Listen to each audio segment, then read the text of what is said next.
We're going down.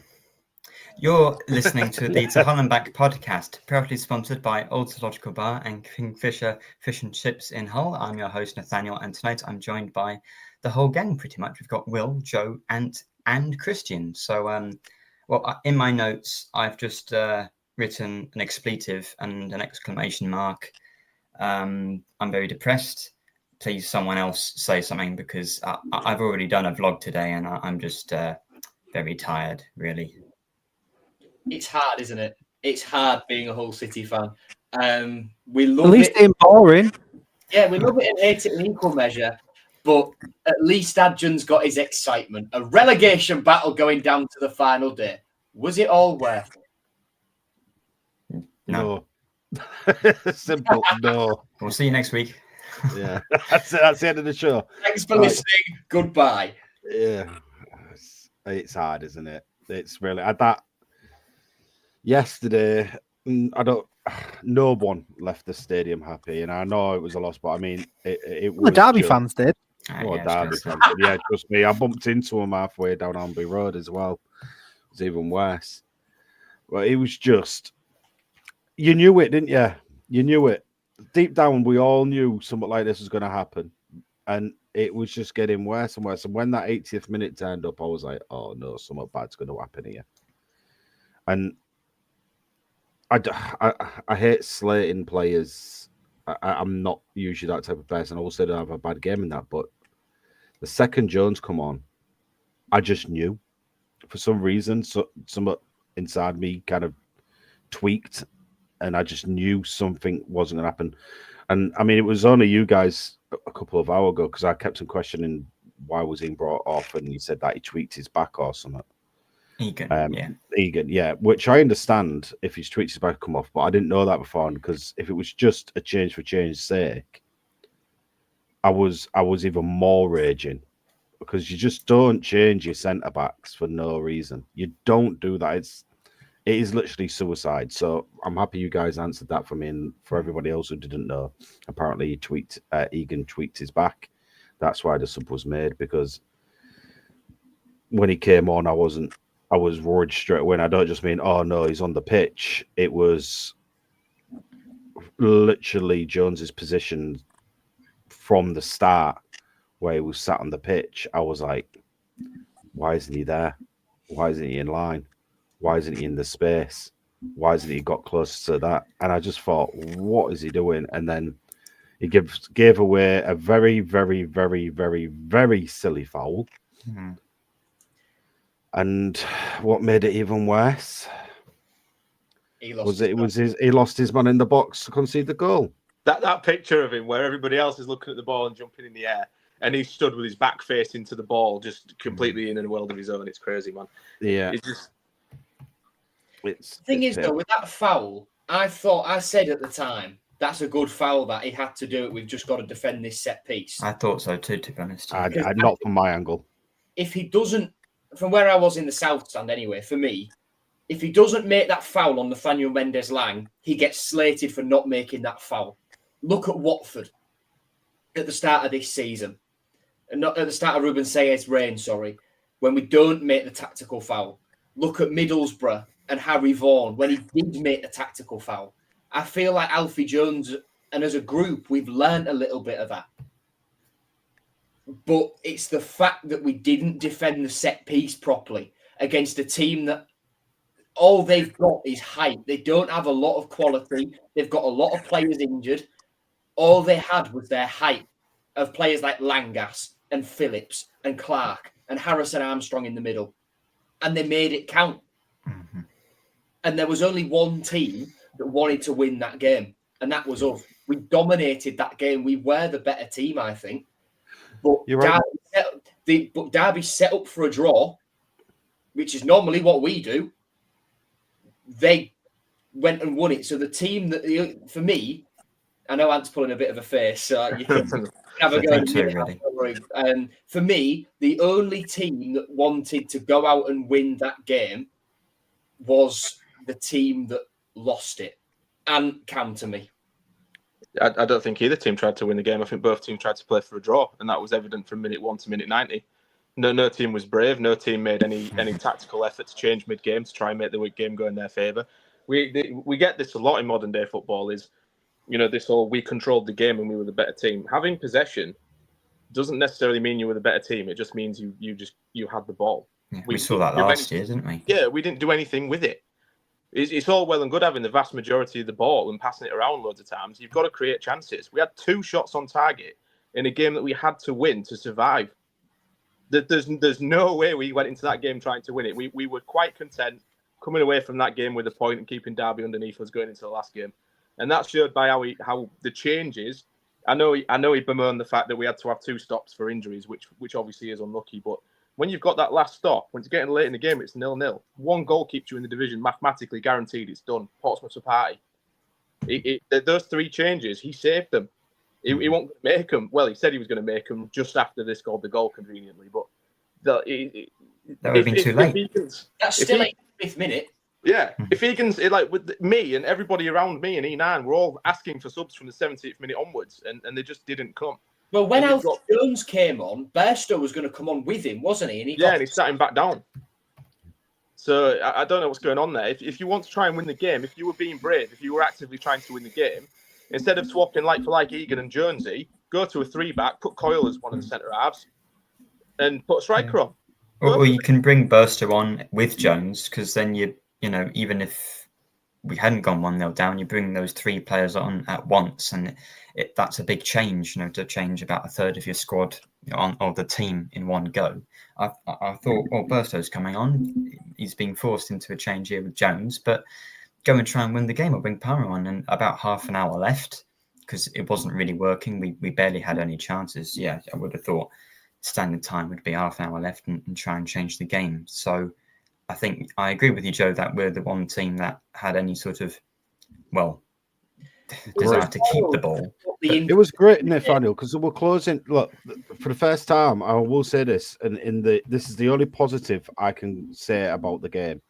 And it was for the first time I actually saw players grafting to get the ball back fully grafting, and actually winning the second ball and the first ball chances, the heavy touches. We actually were winning those tackles in regaining possession, which we haven't done this whole season. But we just can't fight it to the fact of 2 bloody shots.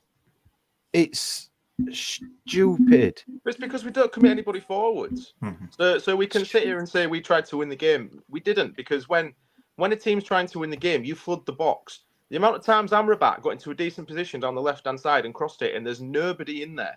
If you were trying to win a game, you would be busting a gut to get into the box and try and score. But the fact of the reality is that Sayers is telling them not to do that because we leave ourselves exposed on the counter because he didn't want to lose. So he's telling everybody not to commit too far forwards and sit back and conservatively, which we've seen since we've come back from the international break, because we just don't create nor score goals because we don't commit anybody forwards. And then what does that come back to? What we've been saying all season. We didn't sort left backs out in January. So we don't have a natural left back to help with the overlap. We've got Coyle, who's probably in the worst form of his career since joining us this season, and in his overlaps and his crossing, it's been absolutely dire this season. The amount of times he used it off into the north stand yesterday was horrendous. So it comes down that final ball. As soon as we get to the final third, we've got nothing because nobody goes in there. Even Gellert was quiet yesterday. We didn't offer anything in any offensive sense. The best player on the pitch, again, I thought was, Cuerto was probably the best player on the pitch, I think, but Amrabat was our most creative outlet.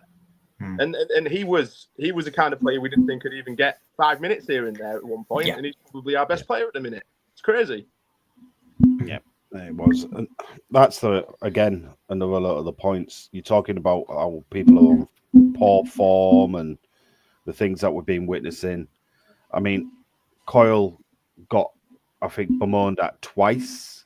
One time was when in the first half on the wing. He tried to play a through ball down. He could have played a through ball to Kamara in open space and decided to go back. And I believe the other one was second half, where he was in the middle of absolutely everybody in the middle of the pitch, and there was no one around him at all. And when I say no one, we are talking everybody was a good 20 to 30 yards away from him. And he goes back. And he went back. And the ball literally came to him. He could have turned around he could have even took 2 yards step forward and played it out wide, and then it would have been another attacking opportunity. I mean, heck, he had that much space. He could have run the ball up and had a bloody punt. But instead, his first touch, without even looking and awareness around him, was to go back. He's played negatively most of that game. I don't, like I say, Ant just said, his crossing's been horrific most of the season. His overlapping's been here and there. He's been so inconsistent, his form. I mean, yeah, all right, I appreciate it's a big game and you want your person who's been playing most games. But form-wise, I just can't justify playing him. And this is where we're probably going to go on to Sellers a little bit, because as it's been mentioned in the comments as well. Like, Coyle is meant to be the on-pitch captain. So lead by example. It's a huge game. Take it by the scruff of the neck. Pass it forwards. Get us going. Drive everybody forwards. Visibly show us, telling you that everybody get up there. Commit forwards. Do it. When you're watching your captain on the pitch get the ball and decide to go back to pander instead, what does that say? Like, we need to score a goal, and nobody on that pitch seems to want to. That's the most concerning thing. We have to score goals to win games. So I don't know what we expect to do. We're expecting to get a fortunate goal every now and again, and then just hold on to it. That's clearly been the plan since the international break. It's not working. Will, we had a comment up here a few minutes ago saying that about half the fan base is sick of Sayers. I mean, you were saying before the podcast started, you have to remember that we'd be about mid-table since he joined, but he's not blameless at this point, right? I mean, if he takes us down, I don't necessarily think he'll be sacked, but yeah, go on. It's understandable to be upset with him because he has made tactical changes that make no sense. For example, how Casey Palmer wasn't brought on around the hour mark makes no sense in my opinion, because we was at a point around the hour mark where we were starting to break through the lines with quite regular frequency. And it just made sense to bring on a creative player who could do that even more substantially. But the issue is, firstly, yeah, if you look at the form generally since he came in, City are nowhere near relegation overall. The problem is when it's come down to the crunch, the team is not performing as it was before. Like before the international break, after the international break, there's a clear difference in performance. It's the best performances of the season, actually, in my opinion. Yeah, we lost 2-8, didn't we, before the break, and then we won 2-8 since. But I think that probably leads us nicely on to the supposed rumours about. Well, see, there are rumours. I've not heard any. So the belief is during the international break, where everyone was away, whether it's true or not, it's just rumours at the moment. Could be true. With the way that the club is, who knows? It probably is true. But the belief is a lot of the players who were told there were surplus requirements were told during the international break before the season was over, which I don't know about you, but when you're in a relegation fight, maybe don't tell the players who are trying to keep you up that they're not wanted round here anymore. And that comes back to a few weeks ago, doesn't it, Will, that there were still people at the top of the football club. Coincides with our drop in form as well. Definitely. There were still people at the top of the football club who didn't think relegation was a possibility. Yep. Probably until yesterday. But now... But at that same time as telling players that they're not needed anymore, they're also not willing to negotiate contracts with players like João Pedro because they don't know what division they're in. So everyone at the football club is in two minds and doesn't have a clue what is going on. And just coming back to Coyle, Coxie says here, surely you give drama a chance if you have no choice but to go win against Portsmouth. With all due respect to Cody Drama, he's a decent player, but he last started a game, Stoke at home in February. He could be one of the people. He could be one of the people that's surplus as well. Nothing to lose. And whenever Drama's come on, he's looked, especially when he came on against Cov, him and Kamara on that right hand side looked great. I can't understand why he hasn't been given a chance since. He's not going to drop his captain, especially in sort of when the stakes are this high for a player who's not started for him since the 1st of February. It's just not going to happen. Why? Because that's not how football works. You don't fans. Well, it's obviously a fan thing to sort of say, and I do get the sentiment behind it. His job as manager is to pick the best team possible to win us the game. We have one game left, or else we're getting relegated. It doesn't matter who's captain. It could be King of England. If you've got a better option in that position, you get him on the pitch. The thing is, if he's a better option, why hasn't he been playing at all? That's the question, isn't it? What I was going to say. If he's a better option, why has he not started a game since the 1st of Feb? No idea. But maybe in the brief minutes the drama's oh, we know. Thing is, how do you know that he's showing that he's a better option week in, week out on the training ground? Yeah, he might be one of those that's told he can go. Probably.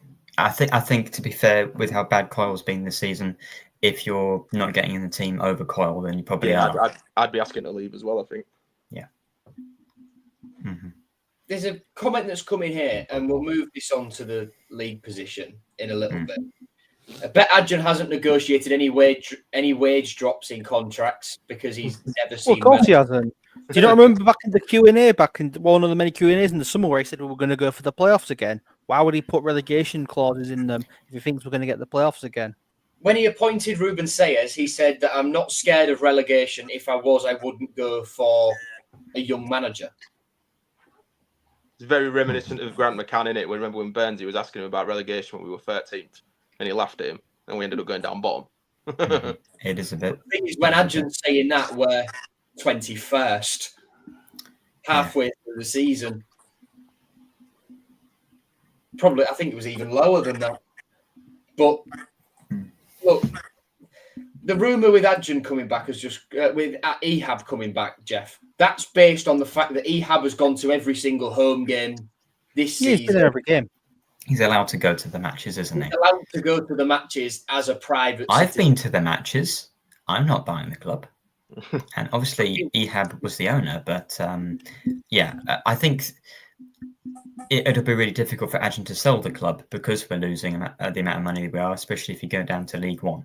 So I think if he sells it, it would be probably after you've signed some players without FFP in League One, and maybe if you get promoted again. But I think if he's lost interest, he's probably not going to be selling them. Well, that's my worry. Yeah. I said this before the podcast started. If Adjan is bored and disinterested and wants to sell up, as a lot of people are suggesting he might, they are all just rumours at this stage, then it's going to be hard to sell. We saw how long it took the Alams to sell it, and that was when we were a Premier League club getting promoted. And let's be honest, we're in a worse position right now than we were when we were bought by Adjan. Absolutely. A much worse position. Let's be honest here. In terms of general running of the club, the Alams ran the football club itself better than Adjan ever has.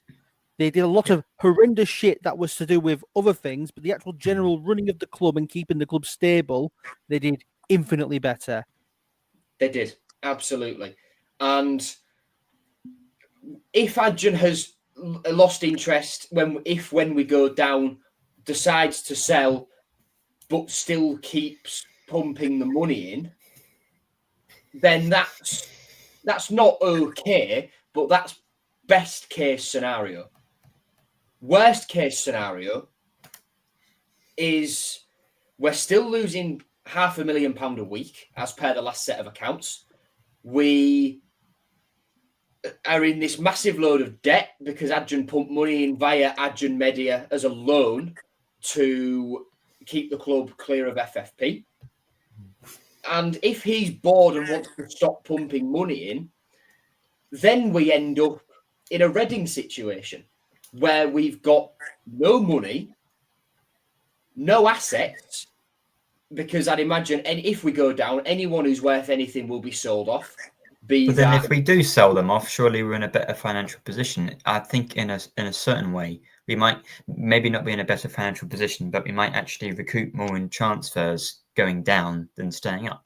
But the thing is there, though, you've got the 7, what is it, Christian? You said it last week. Is it about 7? It's either 7 or 11 million, the funding gap in 11 million funding gap difference in TV revenue between Championship and League One. So let's say, how much did we pay for Panda? 1.5 million, was it? Let's say we get 2.5 million. Charlie Hughes, we break even on that. Gustavo Puerta, break even on that. Alzate, we make a profit on. We're still only just plugging that shortfall. And you're not going to get close you to... aren't even up to 11 million yet, mate. You're not even. You're actually at half of that. You're at half. And then you factor in the fact that if we sell Giles, we're getting nowhere near 4.5 million. If you sell Abdul Shamer, we're getting nowhere near the 2 million that we paid for him. If you sell Marvin Malem, Anthony Rachopi, etc., you've still paid all their wages for a year. So No, even they've changed if there's no FFP, it in doesn't... regards to that comment about no FFP, it's changed, hasn't it? They've changed the rules. It's changed it this season going in. Because of Birmingham going down and spending like 900 million. Even if that rule still existed, right? The fact there's no FFP does not matter because we wouldn't have the money that Birmingham have to spend anyway. So, and they hadn't spent in years, hadn't they? They hadn't spent a massive amount of money in years. If this was Adjan season 1 and Shota Avaladze hadn't kept us up, we could have gone down and spent all that money, sold Greaves, Lewis Potter, Honeyman, etc., and done what Birmingham have done, made the Birmingham blueprint the whole city blueprint. But that's not the case. We have no money to spend. We've got high earners still on the books, like Cynic, who is out of contract and wouldn't stay no matter what division we're in. Yeah. But like I did a little thing, viewers, earlier on. This is what I'd imagine the squad in League One would look somewhat like. I think you'd lose, if I just take the banner away at the bottom, you'd lose Panda, Hughes, Alzate, Puerta, Palmer, Amrabat, Gellert, Lincoln, Barry, and Pedro from the squad. The rest were like loanees that aren't really used and players out on loan. Rachopi, Burns, Giles, Malem, Amer. There's Amrabat there as well. But the squad would end up looking somewhat like your 3 goalkeepers, a lot of Tyler Cartwright, and one of the 2 under-21s lads, Louis Coyle, Cody Grammer, and that, you know, it's on the screen for those of you watching. Get Longman back. For audio listeners. Why would he come back? He's going to be in the Championship. It's got to say Championship football for a long Not Championship quality, that's what you'd say. He's not Championship quality. I mean, I'd get all of them back. I'd get Wilkes back, Longman, Crowley, Doherty.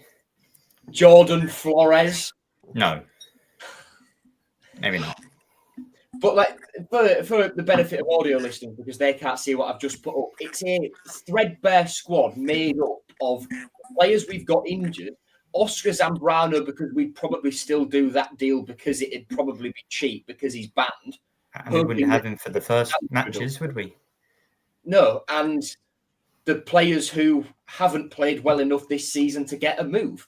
And John Egan in there because he's in the final year of his contract here, and I don't think any other Championship club would take him purely because of age.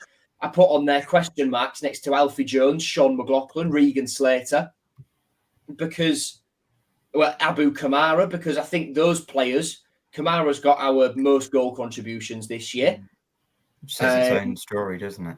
You've got, and then, you know, Slater, Jones, McLaughlin, they've all played at Championship level for a number of years and been good. It's just this year Jones and Slater have backslid because everyone else has backslid. So Kamara will be here, won't he? Because no one's paying close to 5 million for Kamara. I don't know. Pompey might come in and get him. But do they have that money? If we need the money, then we'll take anything for him, right? I'm going to say that suggests we won't sell him with a low ball offer. Depressing. Yeah. I think we go down. I think it's a long time before we come back up. I agree. Really long time. The 3 relegated Championship teams last season, Huddersfield and Rotherham were nowhere near it. Birmingham only came straight back up because they spent so much and got like a League One dream team. The teams down there that are stuck down there and struggle to get back up. I don't see us being one of them that bounced straight back up. I mean, because Delap went for 15 million and Stansford went for 15 million, it seems like a young English striker, whatever division you're in, costs 15 million. And we've not spent anywhere near that on a striker in years. So maybe we wouldn't get the goals. Spent anywhere near that on any player, full stop. 12.5 million on Ryan Mason. That's that. Yeah, we're still waiting for this this striker that Adrian promised us from day one. Yeah, I mean, at least we didn't Almost get 4 years, Thomas Asante because he's been crap. But yeah, Cannon and Kiefer Moore have both ended up at Sheffield United. We've probably been like barring Delap, striker's Mm. probably been the worst position that we've recruited in since Adrian's taken over.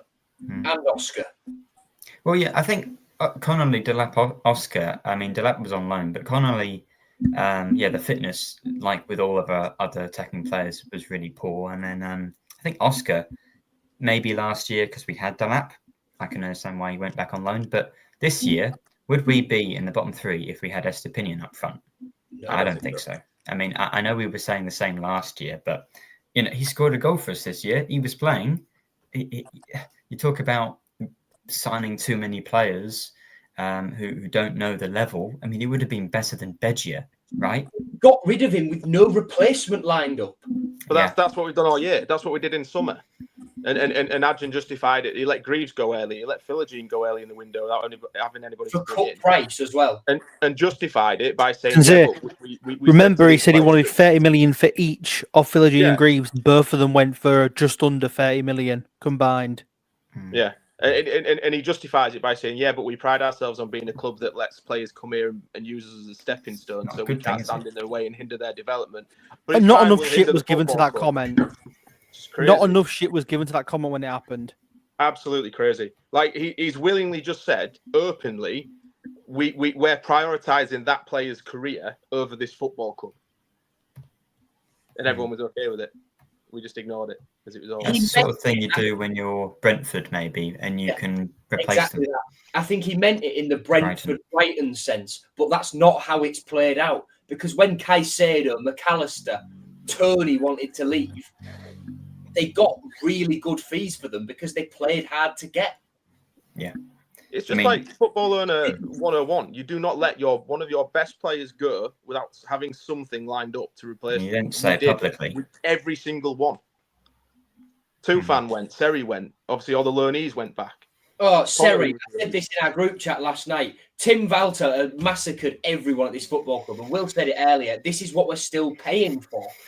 He let Jean-Michel Seri go because, God forbid, a central midfielder wanted to touch the ball more than once a half.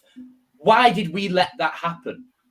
Where did we find that manager? Because that's where everything hinges on. Sacking Rosinia and replacing him with Tim Walter will define Adrian's legacy as an owner in English football. Simple as that. The fact he sacked a manager with our highest league finish since we dropped out the Premier League and replaced him with Tim fucking Walter, who we clung on to for too long out of pride, ego, wanting to be proved right. And it was only actually the fans that got him kicked out in the end, wasn't it? I'd say that very night he got sacked, he had been on BBC Radio Humberside and said, Tim will not get sacked even if we lose tonight. That is all. And, you see people now still trying to defend Adrian. You're defending the indefensible just because he does cheap tickets and he goes in a couple of pubs. I think what really puts it in a perspective is when you look back, and I think appointing Volta was obviously a huge issue and we're still reeling from it. But the summer transfer window, which Adrian described as an 8 out of 10 and our best since he took over, by the way. Also worth mentioning, he wrote off August as well, which is hilarious. Because in August, there was 4 league games. If you do well in those, we might not be anywhere near the relegation zone, Adrian. Which is a perfectly sane thing to do in what every football owner does. We win one of those 4 league games. We got 3 draws, was it? Yeah. We lost 3, I think, and drew 1. Did we? No, we drew. We drew the first 3 matches, then we lost Leeds and Sheffield United. Yeah. I don't know whether those were. Turn one of those against Plymouth away, as an example, into a win. Plymouth are relegated, and we're not in the bottom 3 going into the final day. You can't just write off part of the season. But I think what makes it even worse is that what happened in the summer with Kessler, which we still don't understand. I mean, Tan's apparently come out and said that obviously he was very vocal against the sacking of Rosinia, and we can probably. There was only one person who wanted to sack Rosinia. Yeah, and it sounds like that Tan was let go because he disagreed with the king. So whatever happens in summer, when Adjan's over there playing with his Fenerbahce toy, he would have had Kessler here doing whatever it was that he needed to do to get transfers over. But he sacked him and he's gone. And he still willingly went over to Fenerbahce and did whatever he did without leaving anybody responsible in charge of transfers. So it is his fault, because if you're the owner of a football club and you've just sacked the guy who would be running the club for you whilst you're away, then you need to go back, because you've left the void that needs filling. And he knew that it was a void and still did nothing about it, whilst we struggled in the transfer window to bring in any players of any note, and then panicked when it got later on in the window and brought in what we could far too late because he just wanted to doss about in Turkey for a bit. I just want to make a distinction, Ant, because Kessler was still here right the way through the summer. It was so he should have been doing things. It was no head of recruitment until the end of August, and then Tan Kessler left in the October. But the Adjan Fenerbahce point, at the crux of it, still rings true. I tweeted yesterday, it was all for Fenerbahce's Champions League qualifiers, which they lost, title charge, which they haven't won, Europa League campaign, in which they scraped through the group in the last playoff place, 28th, at the quarterfinal, the round of 16. All with Jose Mourinho, one of the best managers in history, in charge, who has gone into Fenerbahce, publicly said it's the most corrupt club he's ever worked for. Was it worth it, Adjan? No. Was it? Certainly not. For either club.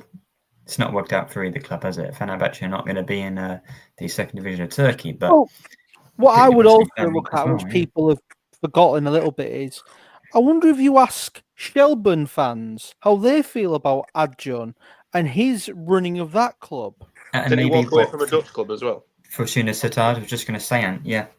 Before he exported, because when he was on TalkSport, I don't know who said it, but they said that Adjan would take us down to National League or League Two. And the odd thing is, though we've had, time with Rosinia and we almost got the playoffs, it may well turn out to be that way. Maybe not League Two, but it's happened not the way you would have thought it was going to happen. But the end result is still the same. We could well be in League One, which is crazy to think that it wasn't just a few bad seasons.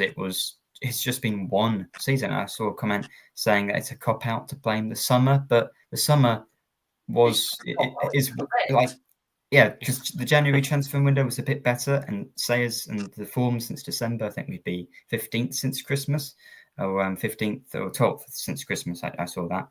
So it is the first few months of the season where we won no games in 8 at one point, or 9. The summer in which we literally let every single player that was any good leave the football club and brought in substandard players and hoped them to do the same thing. Yeah, that summer. Yeah. Following second the manager who had all the players on his side, was clearly building to something improving, and clearly very. I thought I'll throw it away. Yeah. Just because we didn't, because we were boring.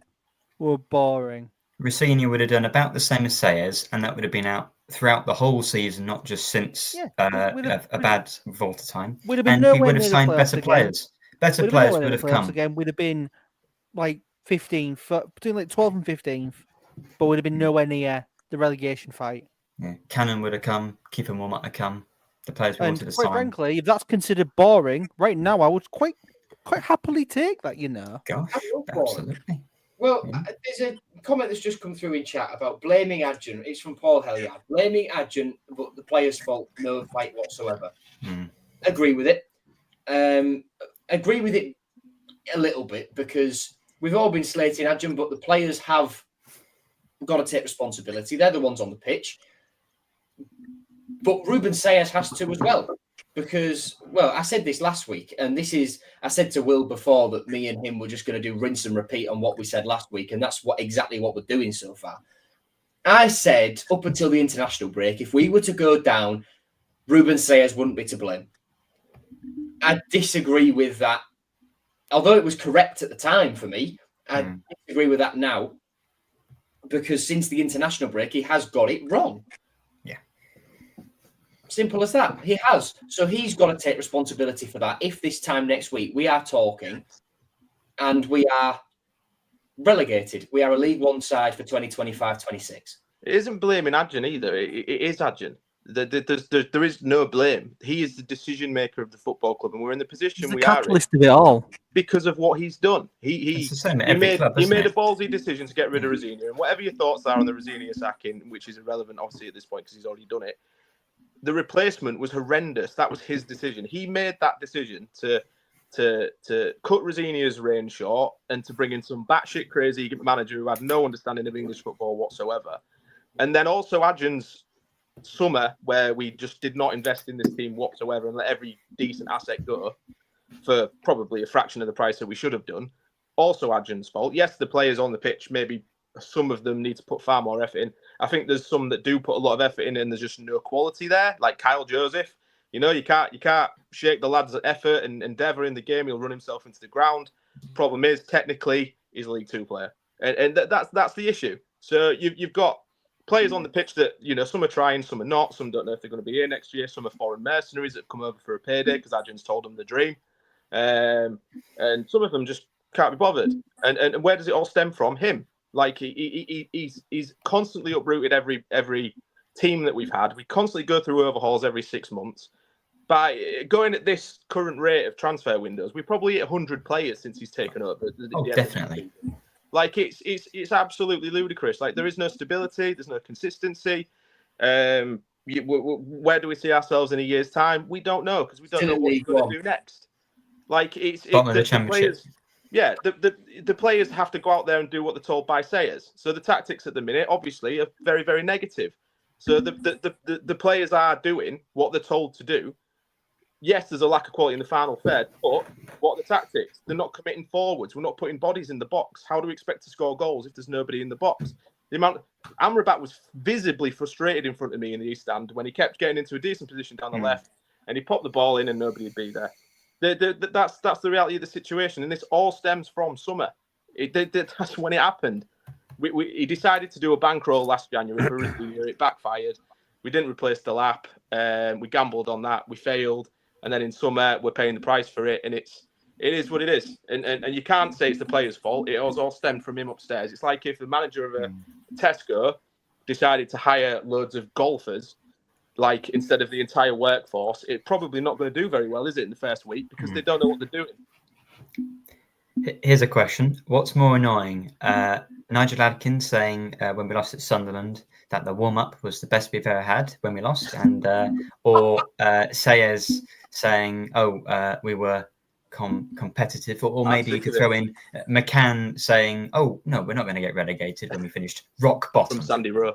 I don't understand, but what is Sayers' version of competitive? Because in the game we are physical and we do compete. That to me it sounds like it's just kind of bang average. Being competitive is the least you can expect of people that are paid £10,000+ a week, £35,000 a week. Some of them, although they're just the Turkish ones. Well, no, they don't play. He hasn't played all season, Nathaniel. Yeah, true. Cynic winner at Portsmouth. No. Do you know what? Adjan's quote about Cynic coming, just watch out for him, he's coming, will be generational if Cynic keeps us up in the league. Yeah. He isn't even getting on the plane down to Exeter Airport. Oh, dear. I think saying we were competitive, I just don't get it, because in some of the matches, we haven't been. You know? I don't get it. You're right. Look, his version of competitive is just trying to keep in the game. Tommy, I have been holding back. Come on, Christian, give it some hard. If you want me to go full all out, it's literally started since Adjan's taken over the club from the day one, when he brought in his best mate to try and manage the club, who had not a Scooby-Doo anything about what was going on. Then every appointment since, apart from when he brought in Liam Rosinia, which I thought was a stroke of genius at the time. And Rosinia started off really, really well, because in his very first little kind of takeover, Rosinia wasn't afraid to make the changes tactically at halftime or within the game when he very first took over, which was absolutely brilliant to see. And then all of a sudden, Liam Rosinia's kind of mentality completely changed when it came to substitutions and nothing's too late, which made him have a bad final 6 months, 5 months of the championship in our little playoff push last season.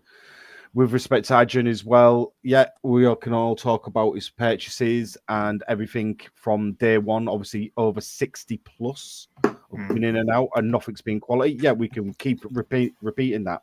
But the one thing that you've got to look at is, with respect to last season, we were just a lone club where an owner literally went down to the roulette table and put it all on one number, hoping it was going to come in, and it hasn't come in for him. And now, because of all those little loans and all that extra cash flow that he's chucked at it, expecting something out of it, and Liam Rosinia, to be honest, just did let us down in those final 6 months. I understand why Liam Rosinia left. I do, or we changed it. I do understand that. Do I still believe that he should be here now, though? Yeah, of course I believe he should be here now. He shouldn't have been rid of, but he should have been given at least the start of the season. I understand he missed the playoffs. I get it. Yes, you invested, Adrian, a lot. Yeah, I get it. But all this was your gamble to begin with when you brought in your best pal when you first took over, and then all the players that you've signed with afterwards, and you got all these loans in. So we had a bare, thin squad. So no matter what happened at the end of last season, this season was always going to be a mess. It was always going to be rubbish, because you cannot expect to bring in 20xz amount of players and a new backroom staff and some stupid manager that hasn't even ever played above Bundesliga level 2 to come in and go, it's going to be exciting. How does that guy know what exciting is? I've never saw him smile, apart from when he was talking about himself. It was exciting for the opponents, wasn't it? When we were... It was just stupid. Shipping goals left, right and centre. Tim had a reputation in Germany for being stubborn. Yeah. And hating the media. And unsuccessful. Did not get promoted. Yeah, exactly. Never got promoted. Came here and did exactly the same thing. We shouldn't have been surprised. Fuck Tim Volter, I say. Thank you. But the one thing that really even got it worse was even though you brought him in on a team with brand spanking new players, and then some old school players which left. When I say old school, I don't mean age-wise. I'm talking the servants of the club. Like, your Louis Coyle and your Slaters and things like that, because they've been here for a few seasons now. So they're the servers of the club. And when they've had it pretty semi-good, because you've got to think Liam Rosinia kind of was a really good man management with certain players. He kept them happy. They were friends, stuff like that. And when you bring in Walter, who just doesn't speak to them, yeah, their attitude's going to change. Now, bringing in Ruben as well, with respect to Ruben, high hopes. Man management, yeah, okay, I'll give you that. But he has the same issue Liam Rosinia had, where he won't change things up. If you look at our squad, we've said this ever since Ruben's come in, and I mean since day one, at the end of November when Ruben came in, that we do not have the players to play the formation he wants. We don't have the strikers because we never had one. We didn't have a left back. We didn't have any wingers. If anything, we had people who could potentially do fullback. If you wanted to solidify the back a bit more, instead of just chucking 5 at the back, play your 3 solid centre backs, because we've got quality centre backs. We do, and we play all 3 of them. Nothing's going to get through that, and then you've got. I don't understand. Like, if you're a brave manager, right? You're in a situation that we're in, and we're not winning games. We're not even creating chances in games. You're not scoring goals, right? Change it. This is my biggest gripe with modern management: is everyone has an identity or a way of playing, and they stick with it. It was Rosinia's problem. It's like Russell Martin's problem. You see it across the the league that these managers only want to play one way and they refuse. Volta did it as well. Like, they will not change. Go 3 at the back against Portsmouth. Do something different. Get 2 strikers on the pitch. We need to score goals. Your best players need to be on the pitch, and as many goal threats as you can get on the pitch. It doesn't matter. Just get them on the pitch. Put 3 at the back, and it suits Maka better as well. Being a centre, put him back in centre half. Have Hughesy, Maka, and Jonesy as the back 3. Put Drama in right wing back, Coyle left wing back, whatever you want to do. Gellert could probably do a job in wing back. Just get them all on the pitch and try and win the game, man. Yeah. The issue is constantly doing the same thing over and over again and expecting it to be different. It's literally the definition of insanity. It's crazy. This is it. And how can we go next Saturday and play the exact same way with that defensive? Oh, let's go. We'll try and hopefully get one in. You can't look. If we lose by 10, it doesn't make a difference. If we lose by 1, we lose and go down. Just chuck the kitchen bloody sink at it. Yeah. Put everyone up top. You've got nothing to lose. What have you got to lose? And that was the issue against Derby. The subs needed to come so much earlier. Chuck them all on. Try and win the game. You only needed one goal, won that game. We knew that. Yeah. So whilst it was 0-0, 65th, 70th minute, get some strikers on the pitch. Get Palmer on the pitch. Get creativity. Change it up. Be different. Joffrey was quiet. Take him off. Put Palmer on. Get Bairstow on the pitch. Let him have a point to prove. We just don't do it. We do Bairstow needs to be up top. Change the system. You know, Bairstow is one of the few that can score from range. He's actually one of the few players. He's a striker, and he's the only other than the trees kind of lay off, kind of goal outside of the box. The only other goal I can think of is Bairstow's. Gelhardt scored that lob, didn't he? The lob as well from Gelhardt. Yeah, there's not been that many. Yeah, and just go for it. Just shoot.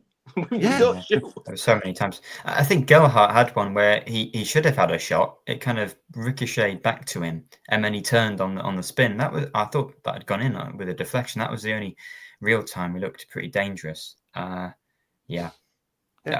heavens! And play Bairstow in the middle. I mean, it just blows the mind. I don't know why he hadn't been tried in the number 9. Why not? He's got the physicality. He's a tall player. He's a threat just because he's a striker. He is a striker first and foremost, not a winger. He's a striker. He said Tim Belter wanted to play him out wide, and he'd never played there in his life. I like this from Danny. 4 strikers up front. Just go for it. Just go for it. Why not? What I see happening, right? Amrabat's got to be in there for me. How many Amrabat 5 up front? How many Tiger travel coaches are going down to Pompey? Does anyone know? Sell out in it, so I don't know how many we've got.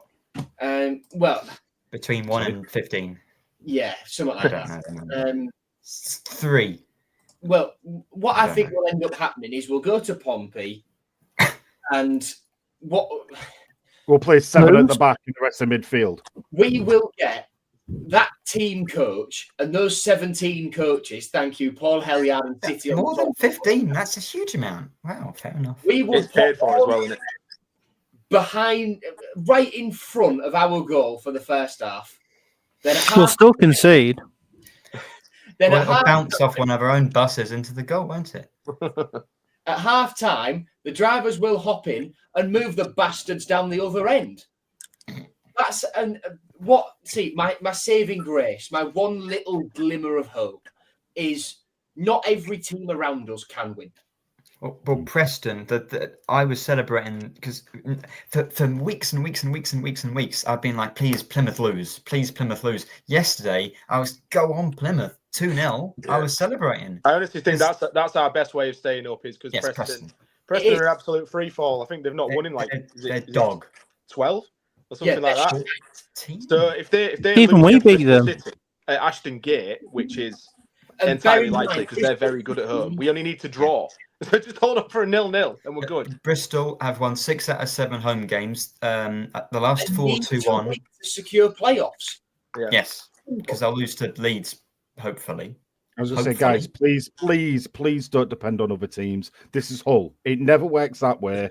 Do not depend on other teams. Name one season so far it's happened. It hasn't. Preston are bad enough, though. Sorry, Christian, are you suggesting we should depend on Hull City? Well, I'm saying that we should go for it. I'm saying we should go for it at least instead of just saying. You know what's funny actually this season? You know who would change it up probably? Liam Rosinia. Oh yeah, because this season for Strasbourg, if you actually look it up, I think he's played about 9 different formations this season, and they're currently in the European spot in France. So. Funny that. Really? So he's learned because he didn't do that with us last season, to be fair. But that's the thing. It was his first season in management. He was always going to continue to learn and improve. But we didn't say that was only one of his few. To do it here.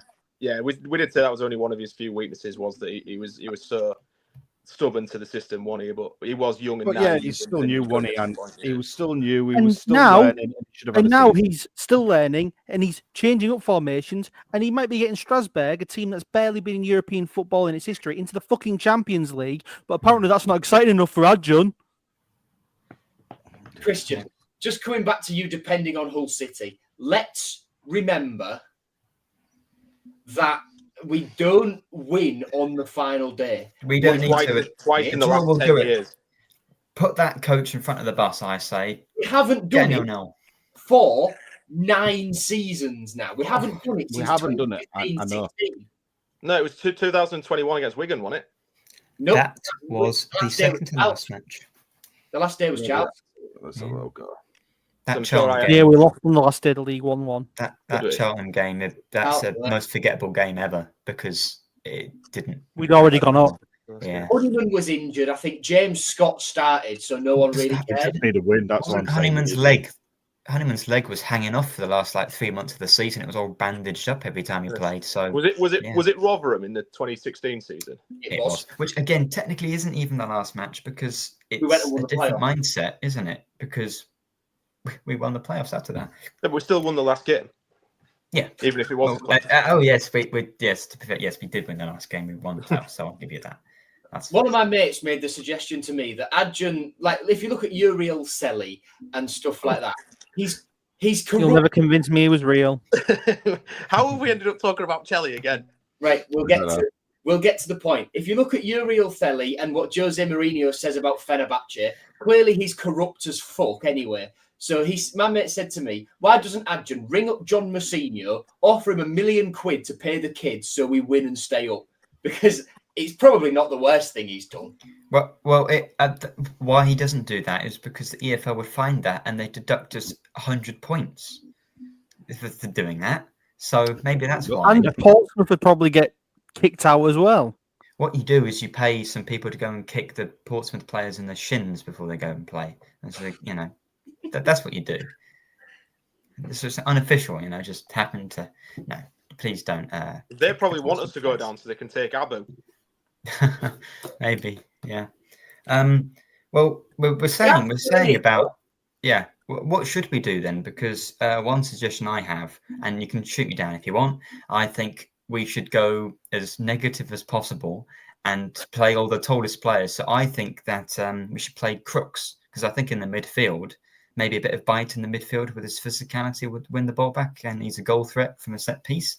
If our set pieces actually, stay within the pitch, because I think Puerta's had 2 in the last few matches where the ball's gone straight out of play. I think probably the Luton. And get that. Whoever takes our set pieces just forgets how to take a set piece. It's crazy. So what changes would we make? My personal suggestion is play Crooks instead of someone. 3 at the back. Yeah. So, Coyle and Jame wing backs? Yeah. Would that invite you to be more defensive, perhaps? They give us more width. I think the only decent thing that Preston had against us was that the wing backs were always in space. Your only issue would be that where do you play Amrabat? I think Amrabat would do a job as a wing back. I'd have Amrabat as a wing back on the left. Amrabat and Drama is the. No one's getting past him, are they? No one's getting past Amrabat. Stuff Coyle off, because if he gets it, the ball's going to go backwards every game. No one's getting past him alive. Coyle's going to play every game for the rest of history as long as Sailors is here, so it don't matter. Nah. This season has wrecked it for me. I used to be a fan of Coyle. I used to be quite a big fan. But when my 9-year-old daughter's turning around to me and going, he's awful, and she's only seen a handful of Hull City games, her first impression of Louis Coyle is that he's awful. It just goes to kind of show, doesn't it? And it's... I can't cope with him passing the ball backwards anymore. It's so negative from him. It is just unbelievable. This full season's he's been so negative. I understand he's mentally tired. Anybody would be mentally tired after Walters. But I can tell you right now, as fans are absolutely mentally tired after all this season, let alone just one man. I actually thought Coyle was one of our best players under Walter. He seemed to thrive in that system more than he has. Yeah, because he was the only one who would try, yeah. But that's why he's playing now. Louis Coyle, we saw him as unbreakable. By the end, Tim Walter had broken him. That last Sheffield Wednesday game, Louis Coyle was playing to get that twat the sack, and it worked. Yeah. Bringing it back round, my suggestion, look, we've got no Egan and we've got no Slater. So in light of that, I would go Is 8. Egan out though? Sorry, Joe. Is Egan out? Because he only had a tweak in the back. It didn't like. I think he's done. I would go 8 at the back, Panda and go. Your back 8 is Coyle, Hughes, Jones, Burns, Crooks, McLaughlin, Jacob, and recall James Furlong. Well, Burstow could do a job at second wing back. You have Puerta in the midfield and Gellert just ahead of him. I wouldn't be against, on a more serious note, I actually wouldn't be against seeing Jacob and Drama be the fullbacks against Pompey. Have a natural left back out there. Let's see what we can do. What does it say about Matty Jacob, though, that we said Drama's not played in ages? Matty Jacob's not played since Sheffield United, I don't think. Yeah, they'd rather even put a centre-half there or another right-back above him. You will never hear these words come out of my mouth again. If Ruben Sellers turns around and goes, I'm going to play 3 at the back and I'm going to have 2 wing-backs, I'll allow him to recall Giles. That's how bad it is for me. Because even at the wing-back system at Borough, he's not getting any minutes because he's been. Well, I know, but it's no. To be fair, Giles would probably be superb in League One. Giles has scored more goals in the Championship this season than Joseph. Oh God! No, look, I think Amrabat could do that left side at the kind of wing back situation if we go 3 at the back. Look, why are we talking about this in depth anyway? Because it's not going to happen. He's not going to do it. Ruben Sellers is going to go the exact same way, set up defensively, and just hope something goes in by chance, by the magic sponge of like hope that's going to happen. It's just not going to happen. Yes, I did see. By the way, has started 1 game since February, also against Stoke. Since then, he has been on the bench 1, 2, 3, 4, 5, 6, 7 times. Not once has come on, and for the majority of them, he hasn't even been in the squad.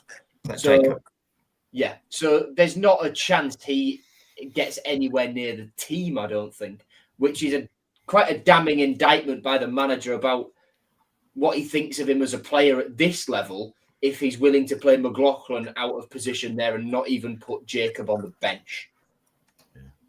Who would we start up front? Would you all keep Joseph up there just because he runs around? Coxey's saying we know it'll be Joseph up front by his own. I think Pedro looks like he needs someone to do the running for him, and Joseph looks like he needs someone. I think since the international break, Pedro's looked completely disinterested. He's probably one of the ones who's told he's surplus to requirements. Yeah, I think he's been told he's off. But I put Best up there then. Yeah, I want Best up top. I've been screaming for it. At least he'll have someone who can run and score. Yeah, Best up. Just get him up there. Yeah. Joseph has had a shot. He's had 2 XG and he's not scored. Yeah, so that chance against Sheffield Wednesday was a sitter as well. Yeah. Goes anywhere but where he put it, it's a goal. Yeah, true. But Palmer up top. If one put Palmer up top. He's a good player. He could Palmer up top. Palmer doesn't seem to. The only issue with Palmer is, and the Cov fans say the same, he doesn't have as good an impact when he starts. That's why he should have come on after an hour against. Perfect impact player, isn't he? Perfect. Because he's completely different to what you've got on the pitch, and when you need a goal, he's great to bring on. Yeah. But he ain't quite physical enough to start it, I don't think. But I think Gellert was really, really quiet yesterday. But I think he's going to put Gellert on the pitch where, regardless, you might see him back out wide tomorrow against Pompey. Sorry, I don't know. I don't know what changes he's taking. I think the back four obviously picks itself, doesn't it? He's going to keep that. I'd put I'd put Gellert up top. He's a striker. Scores goals. Our only issue with that is that we're going through a trend at the minute where we're all of a sudden hitting the ball long, and we're hitting it long to players that aren't going to hold it up nor win a header because we are one of the smallest teams in the league. Yeah. But you can't have that because you can't play the pace to go off it. I mean, there was a comment. Crooks looks like he needs an inhaler after 30 seconds. Crooks looks like he needs an inhaler in the warm-up, to be fair to him. So... But he's a goal threat. It is Palmer, isn't it? Your average is Palmer. If you want someone who's tall, can win a header, can hold onto a ball, and can... he's got a bit of pace about him, I guess. Doing a downfall into, I don't think he'll last past the 60th minute mark. That's the thing. So, yeah, Palmer could do a job. Gellert up front, Crooks playing off him is what Shep says. 4-4-2. You have Crooks as the... I'd change it round so you've got Crooks as the main man to nod it down to Gerhardt to spray it wide and then put a ball in for Crooks to try and win in the middle. Whatever happens, I think we need a physicality of Crooks or Burstow up front, or two strikers. We just need two strikers play. up there. Two strikers. Go throw the kitchen sink at it. Yeah. We don't go down to Portsmouth and win that game. I'm resigned. Start putting the ball in the box. Start putting the ball in the box. Start shooting when you've got a chance to instead of turning around and passing it again. If you've got an opportunity to pass it forwards, pass it forwards. Like Coyle passed it, I think he made, when he usually would turn around and pass it backwards. He actually did a real nice incisive pass into Puerta to get us on the front foot.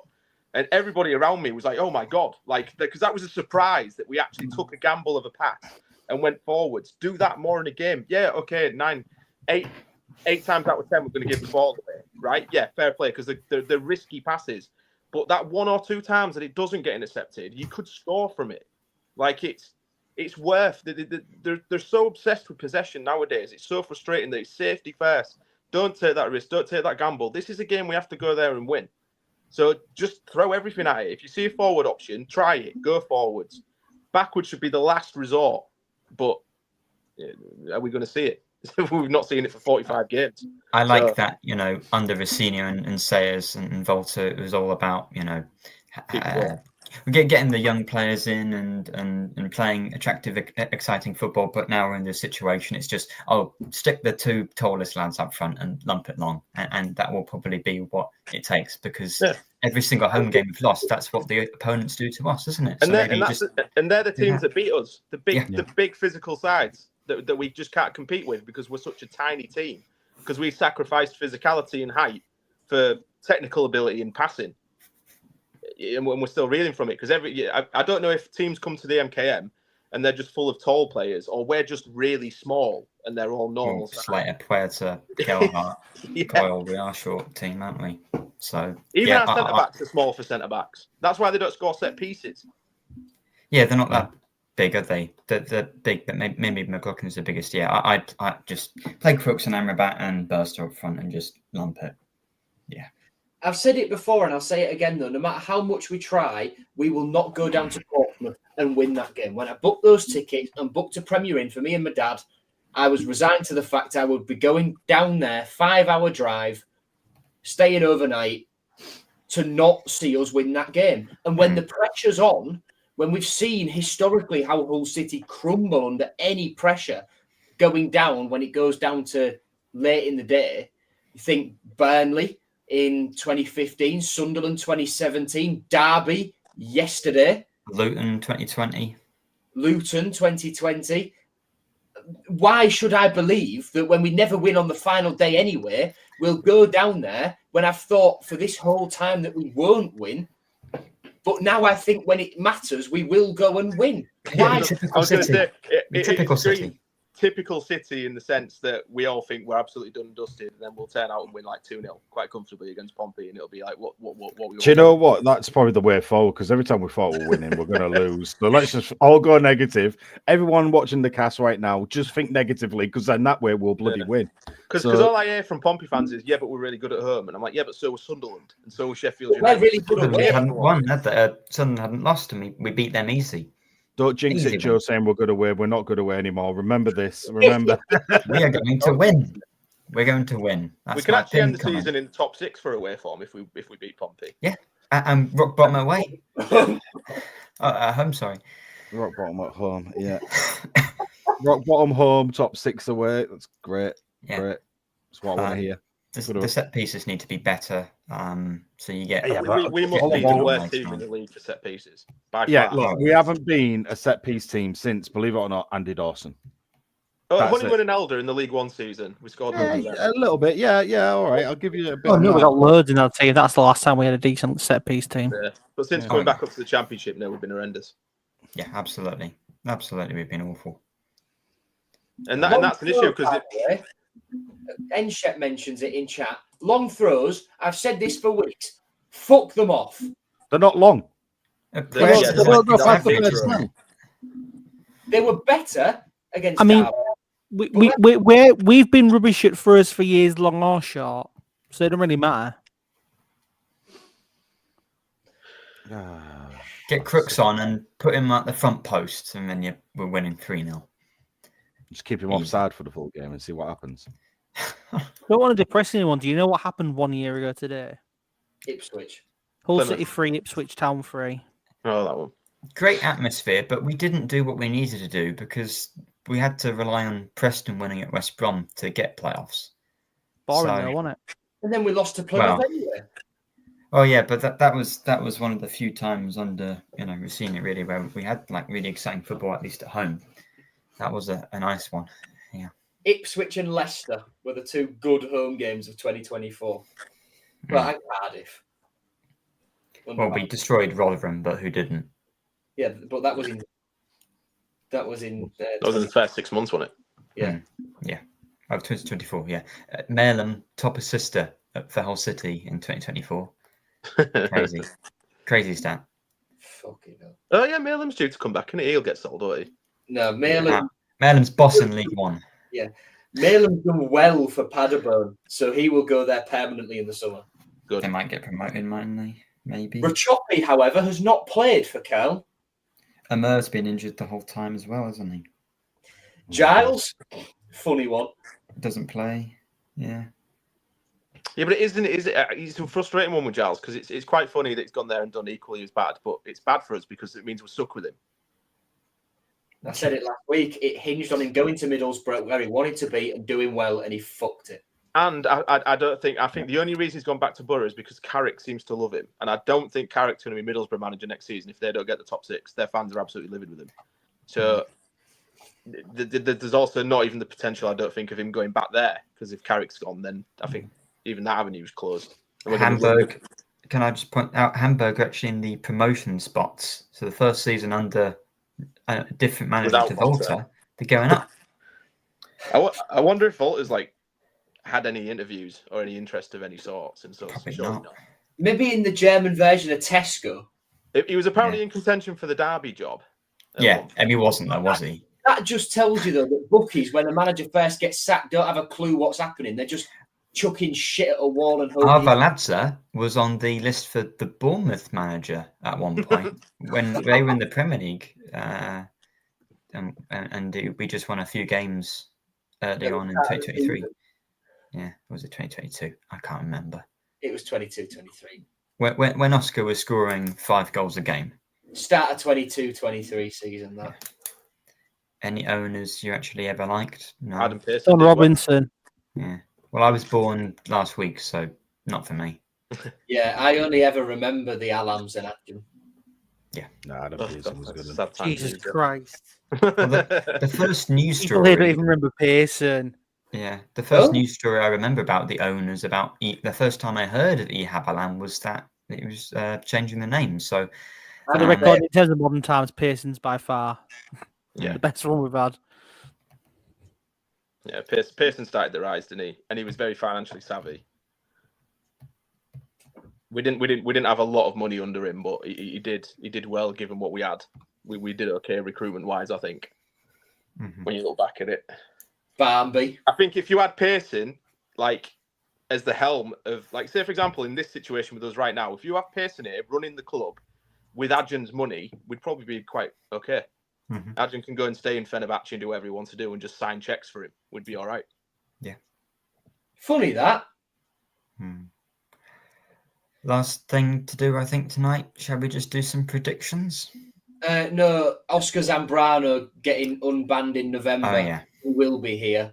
I'm certain of it. He'll boss League One. Oh, yeah, definitely boss League One. Zambrano at Port Vale.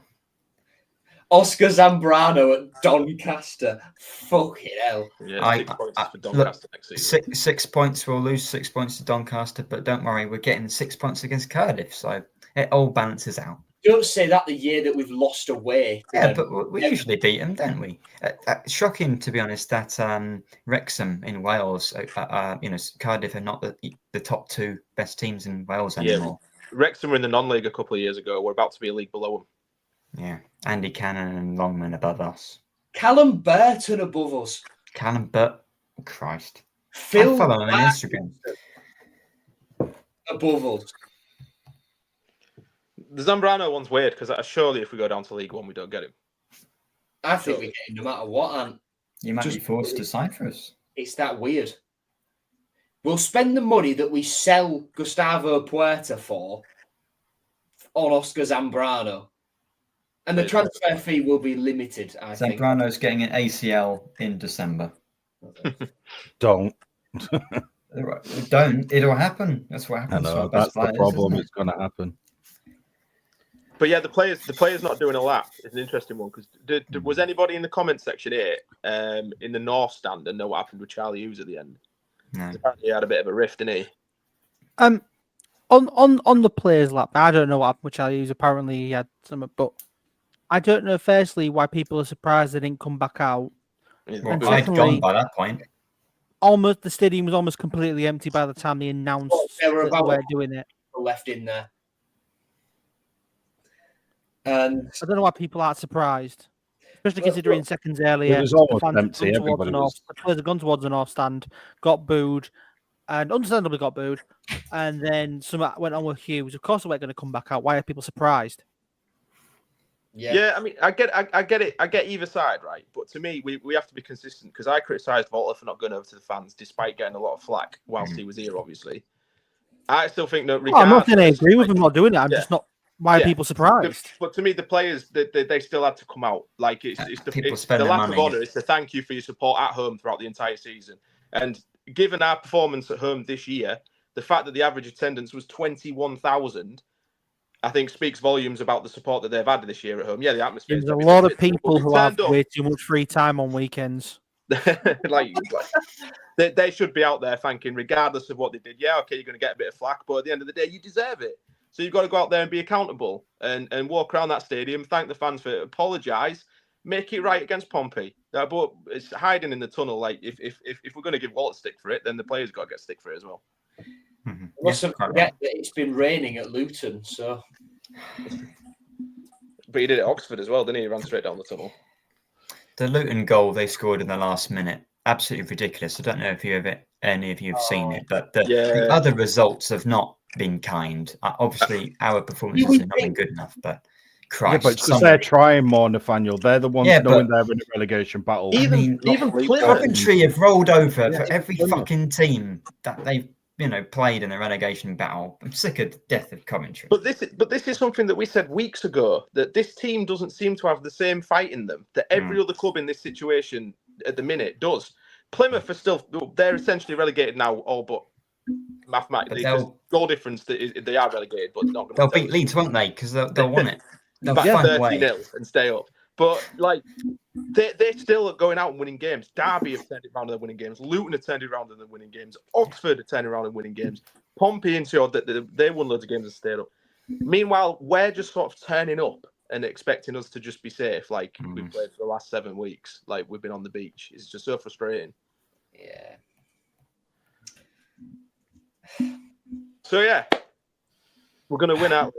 Well, there's a chance. I think the best case scenario there is a draw, and then you just pray that Preston, the most boring club in football history, with 1 win in 12, no away wins in however many, going to Bristol. The original Invincible, that boring. Christ, give him a break. Oh, that's boring though.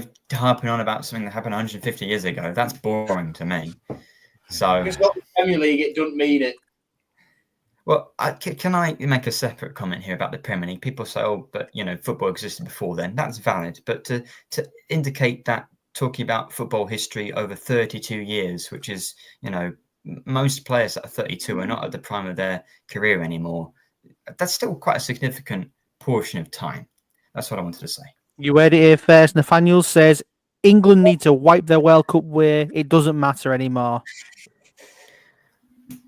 Well, in terms of whether we deserved or think that we're a top international team, it isn't relevant to talk about it 60 years ago. You're probably just thinking about Pele the and last 3 or 4 Maradona. years. They don't matter. Hand of God never happened, mate. Well, they don't. They don't matter to Argentina's chances of winning the next World Cup, is what I mean. Or Alfredo Di Stefano, did he ever exist? Yeah, that's a separate. It's something for a separate time, perhaps. But I just thought I'd throw that out there.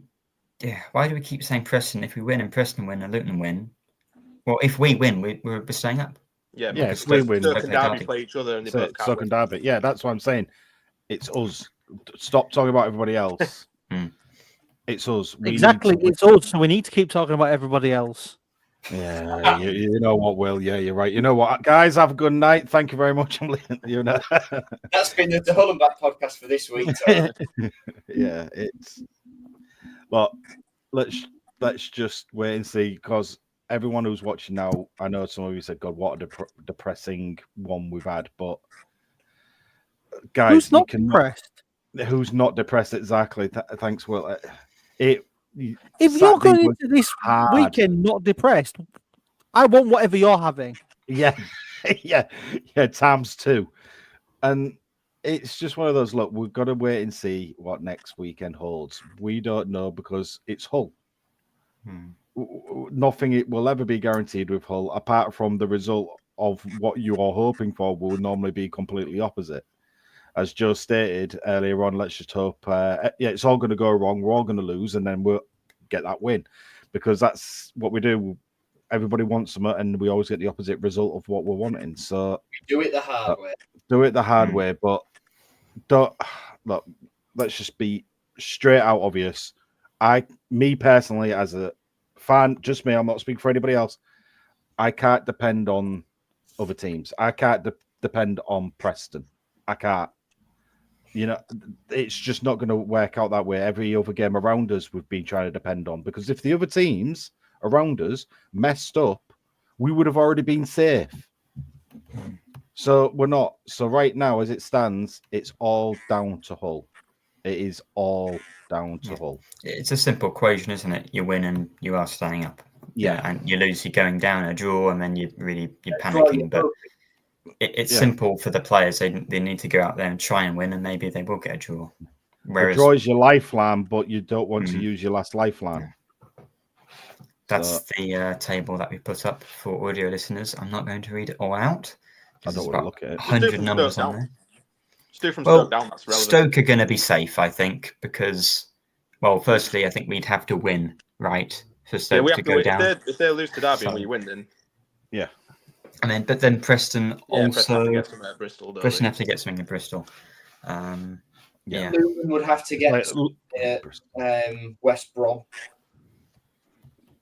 which I think is likely, because West Brom are just running over for everyone at the minute. And Luton, they are finally showing why they were in the Premier League last year, because, at home especially, it's surely a matter of time before Luton string a few wins together, and it's just never happened. It's happened now with 3 games of the season to go. No, they've won 6 of the last 10, haven't they? Yeah, they're in good form. It's just taken too long for them to go and do it. I think they've won the same amount of games in the last 10 as we have all season or something. Yeah. Someone's asked score predictions, but I haven't got one in me. Will, start us off. Well, Will, you said before the episode started you might change it. Come on, Will. Come on. Well, you don't know. Obviously, because it's been 45 games, I have to predict Hull City to win 3-0, because if I don't, it's just wrong. But the thing is, I feel like at the moment, no matter what happens, if we stay up or we go down, the club is fucked in some form or way. Because if we stay up, Adjun and the ownership and whoever's in charge is going to keep making the same mistakes, because they'll still see survival. They'll suddenly see survival and act like it's a success, and they will just keep doing what they did before, and we'll end up in a similar situation next season. And if we go down, while we might be able to reset in some form or shape financially, we'll be completely knackered. So we'll either be knackered from a cultural standpoint in the club if we stay up, or we'll be knackered in a financial standpoint from the club if we go down. Either way, we're knackered. But anyway, we're going to win 3-0 and we'll stay up. Joe? We draw 0-0 because Ruben finally gets what he wanted for these last 6 games. And Preston lose to Bristol City and we stay up. Okay. Christian? You said you didn't have one in you, but you have to predict something. Just say two numbers. You can predict Nah, a like- win. There's like- nothing against that. You do 0-0. There you go, 0-0. Because we can't score, and we'll just defend, and we won't do anything attacking at all, and we'll just hope that things are going to go wrong elsewhere, which they won't. So 0-0. We haven't actually got a 0-0 under says yet, have we? We've kept some clean sheets. Oh, we especially will away now. from home, but We we've will not now. had one. And 1-0 loss. Kamara scores an own goal in the 93rd minute. No, I think it'll be. he's not leaving that stadium alive. If that Yeah, happens. and he lifts up his shirt saying, "Play up, Pompey." I think it'll be. What do you mean he's not leaving that stadium alive? He's at Fratton Park. He'll get carried out by the fans. Pompey, HMU. I think. I just had all confidence zapped from me in the last game. I just think, I think 0-0. I just don't think we've got. He's not going to go for it. We've not seen us go for it yet under him. It's not going to be now. Too scared to. Yeah, with the stakes being so high, he's not going to. He's obviously not a risk taker. 0-0, and then we're just biting our nails, waiting for Preston to lose, and then survive by goal difference on the skin of our teeth, and somehow say it's a good thing and celebrate it. This is the thing. What's going to happen is it's a typical City that we would get hammered and go down, as City after 45 games suddenly go there and win 4-0. And Again, it's like the last time at Portsmouth. To be honest, Paul, mate, you can call us all negative, but you've just predicted us to score more in this game against Pompey than we scored since the international break. Yeah, true. I don't want to be too mean to Paul, but I agree with you, Rand. When whoever it was said, if anyone goes into the last weekend not depressed, what are you on? I think we all need to ask what Paul's on. We might scab a win, but 3-1. I mean, sorry, Paul, but it's a lot. Overhead. We just don't have a striker. Yeah, the only thing I'd ask you, Paul, is what have you seen since we've returned from the international break? And I know Paul, he's a good lad, so you won't mind this. But what have you seen since the international break that would suggest that we're going to go to this game and take it to a win? Because since we've come back, we're a completely different team to the one that was before it. Tim's just hurt my soul. Tim has just hurt my soul. Robbie Brady. Yeah, Robbie Brady. We'll keep Robbie Brady goal. Mark is right there. 100% 0-0. No, Robbie Brady assists to Will Keane. But as I said, what's been seen? Where can you get your hope from at the moment? We're saving the goals up. We don't know what our best 11 We can't say we're going to save the goals up. Sorry, Anne. Sorry for interrupting, mate. But it's one of those where it's like, look, the second we score, if we go ahead and we score one goal, what's going to happen? We ain't going to go for another one. That bus is going to be packed, and then he's going to ring up the bloody Allen's bloody coach company and ask for more coaches to turn up and park that bus in front of that bus. Burns and Crooks on immediately, aren't they? If we get one goal in front, forget Stu about Green goal. Football. It's it. We're not going to do it. Sorry, Ant, again, but I just can't see more than any goal at all. Like we haven't got any attacking intent, and we haven't seen it for weeks. So why would we see it now? Yeah. The only problem is that he doesn't know his best 11. Injuries have really killed us. I mean, this 46 games this season, we still don't know what our best 11 is.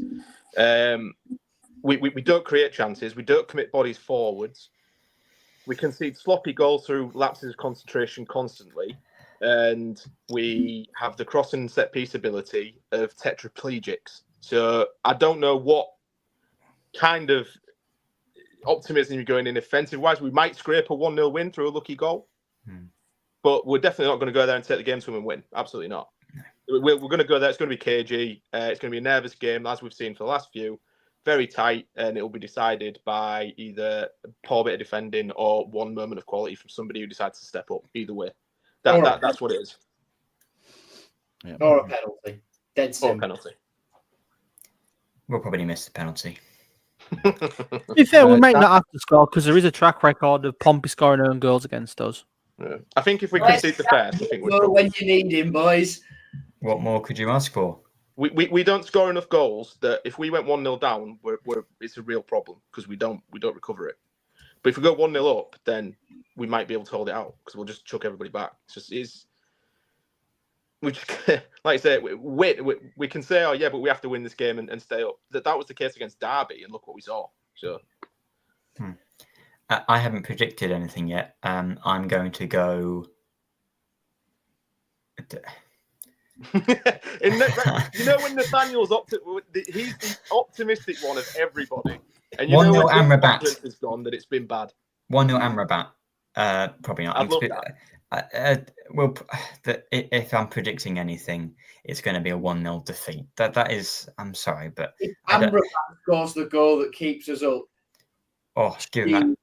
give him whatever years he wants. Yeah. Statue. I'll take statue. I don't care who scores. Yeah. Quite frankly.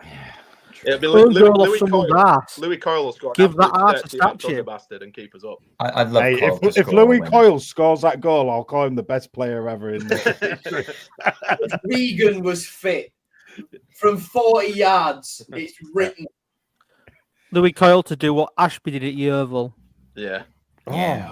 Featuring to top bin. Oh, don't. I would love that. Love that.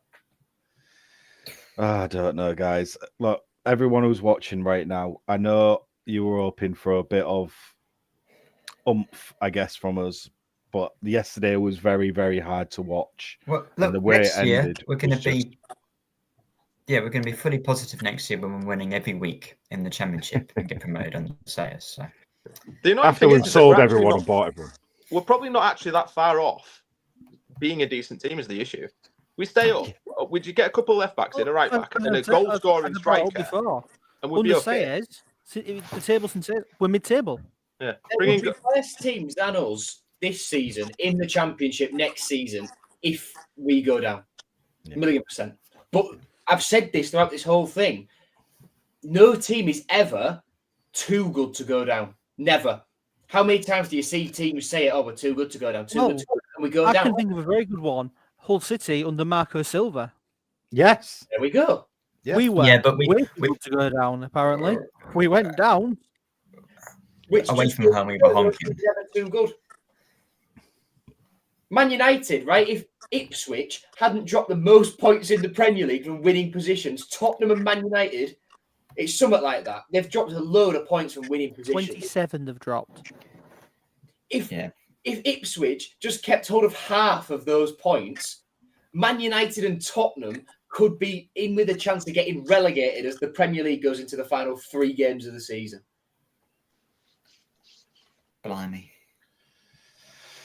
And you won't say that Man United, and you'd probably say that Man United and Tottenham Man United and Tottenham, they can't go down. If Ipswich were half decent, one of them might. They are awful, aren't they, though? So, yeah.